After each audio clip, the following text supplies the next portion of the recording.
Hola a todos, ¿cómo están? Les habla el profesor Marlon Sandoval para darles la bienvenida a esta nueva clase virtual de Historia Universal. En esta ocasión vamos a trabajar el área de Historia, Geografía y Economía con los alumnos del tercer año de secundaria. Bueno, después de haberlos saludado, vamos a pasar a iniciar esta sesión. La clase que vamos a desarrollar, la primera clase de Historia Universal, va a ser la antigua concepción del mundo. Vamos a empezar.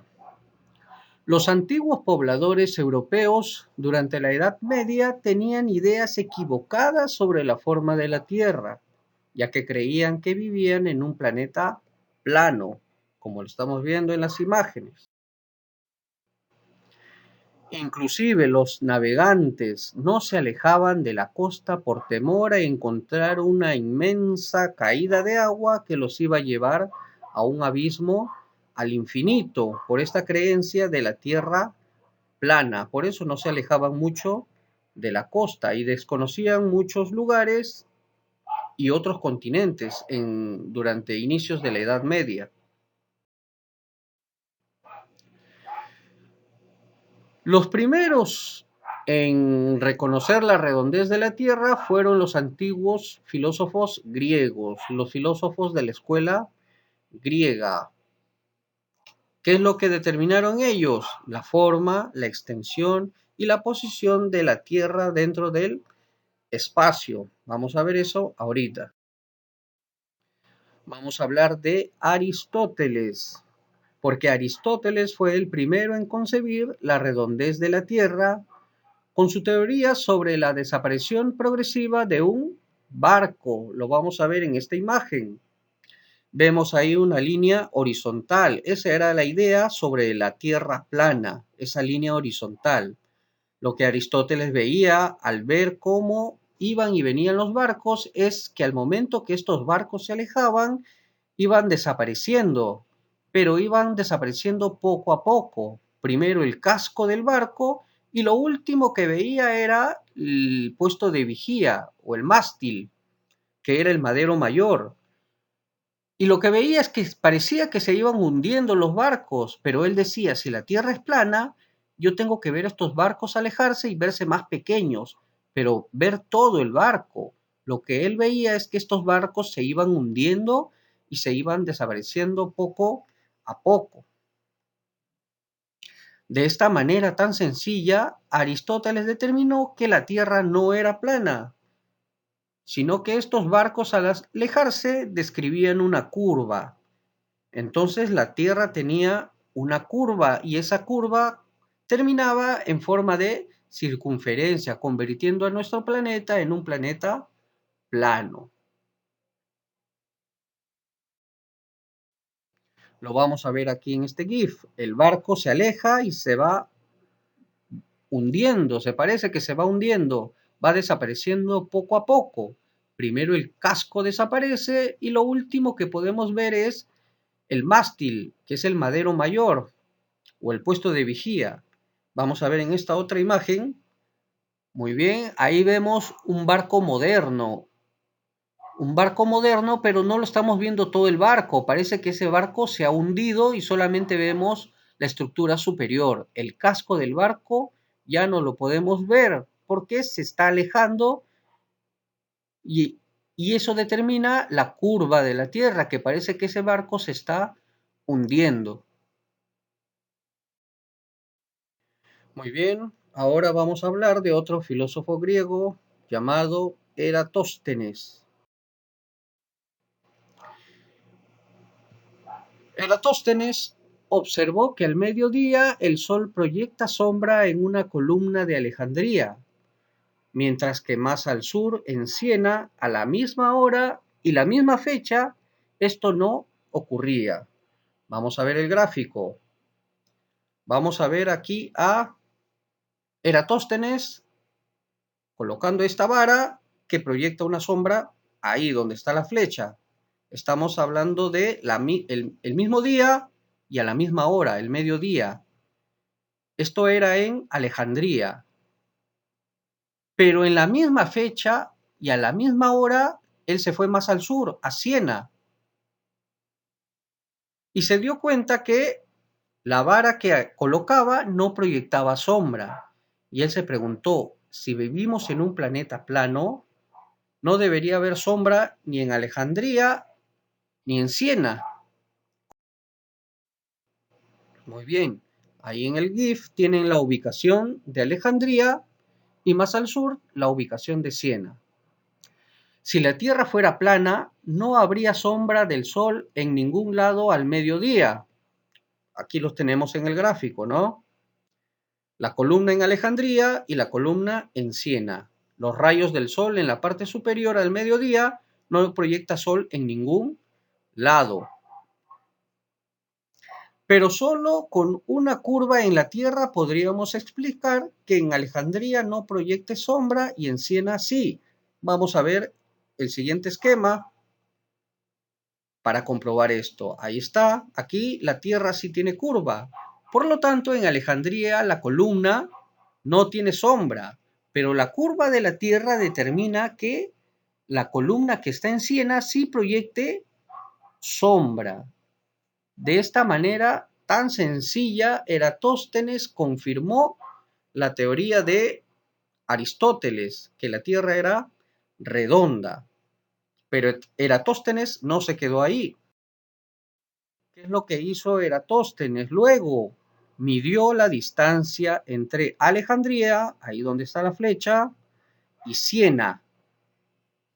Determinó que había una distancia de más o menos 800 kilómetros. Ahí tenemos la otra flecha. Ahí está, 800 kilómetros había entre Alejandría y Siena. Y luego calculó que esos 800 kilómetros representaban más o menos 7 grados de la circunferencia de la Tierra. Como ustedes saben, la circunferencia tiene 360 grados en total.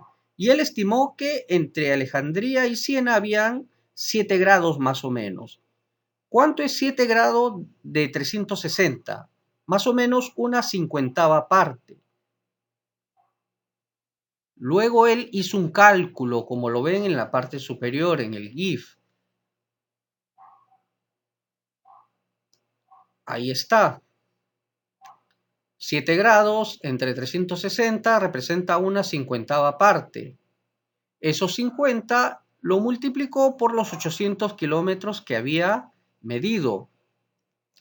Eratóstenes luego logró estimar por primera vez el tamaño de la circunferencia de la Tierra, midiendo la distancia entre Alejandría y Siena en casi 800 kilómetros.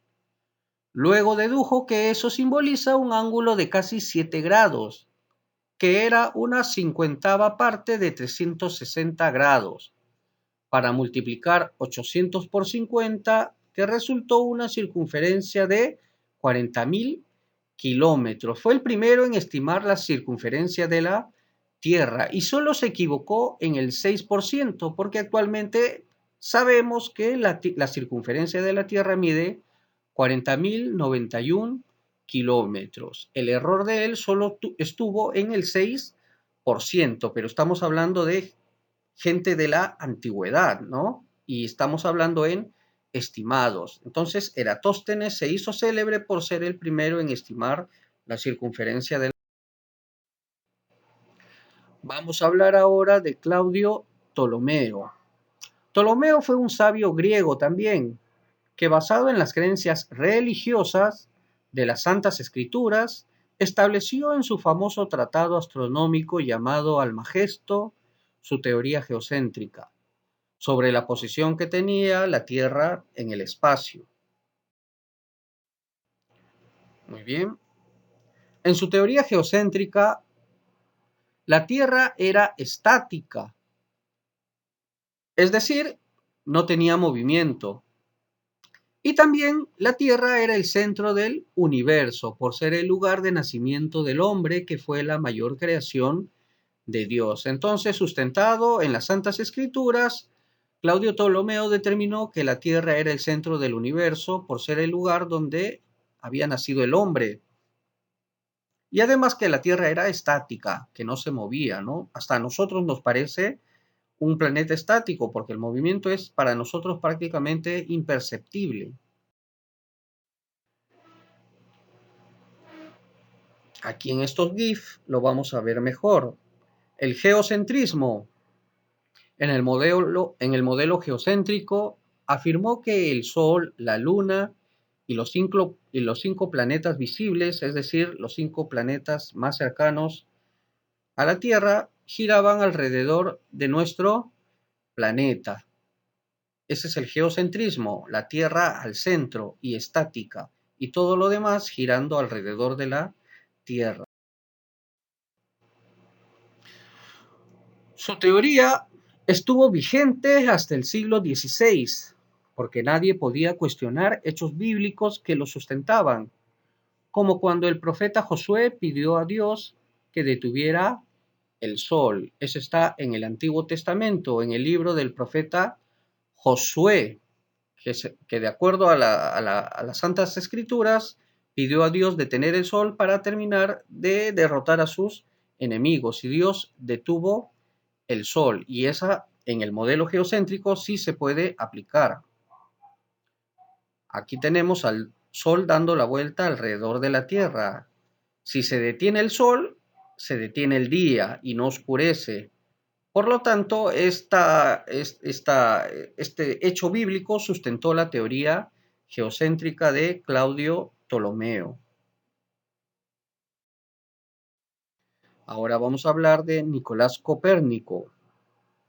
Copérnico fue un astrónomo nacido en Polonia, donde era monje de una corte episcopal católica, quien después de muchos estudios determinó que el modelo del geocentrismo era equivocado y que la Tierra no era el centro del universo. Ese fue Nicolás Copérnico.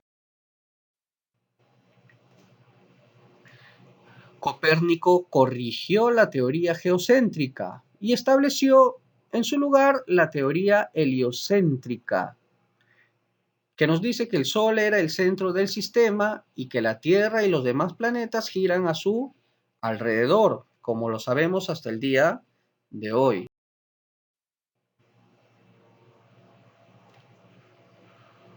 Por su miedo a que lo acusaran de negar la Biblia, su libro de las revoluciones de las esferas celestes, que contenía las bases de su teoría heliocéntrica, fue publicado en el día de su fallecimiento, y a pesar de la incredulidad inicial, el heliocentrismo pasó a ser el modelo del universo más aceptado en el siglo XVII y hasta la actualidad.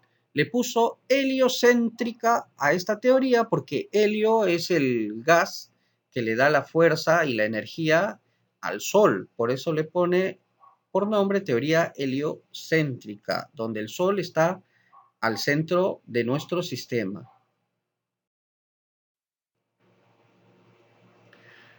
No quiero terminar sin mencionar que la teoría heliocéntrica ya había sido propuesta en la antigüedad por primera vez por el griego Aristarco de Samos en la antigüedad, ¿no? Sin embargo, fue Copérnico quien logró demostrarlo a través de los cálculos que hizo en esta teoría.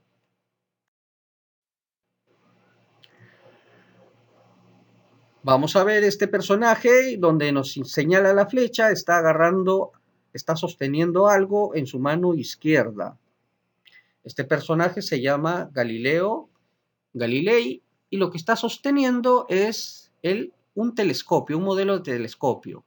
Galileo Galilei fue un astrónomo italiano cuya principal contribución a la astronomía fue rediseñar el telescopio para la observación de los astros. Antes estos instrumentos eran usados por los navegantes, pero fue Galileo quien lo usó por primera vez para observar los astros en el cielo. Junto al astrónomo alemán Johannes Kepler, fue defensor de las ideas de Copérnico y por ello fue acusado de hereje y condenado a cadena perpetua. Pero sin embargo, más adelante el Papa Urbano VIII le redujo la pena. No se olviden que estamos hablando ya en esta época de la Edad Media, donde la Iglesia tenía un gran poder dentro de la sociedad y el que contradecía las Santas Escrituras era condenado e inclusive había pena de muerte. Muy bien, es así como estamos finalizando esta primera clase de Historia Universal. Les recuerdo que deben completar su ficha utilizando la información que tenemos en este video educativo. Nos estamos viendo. Hasta la próxima.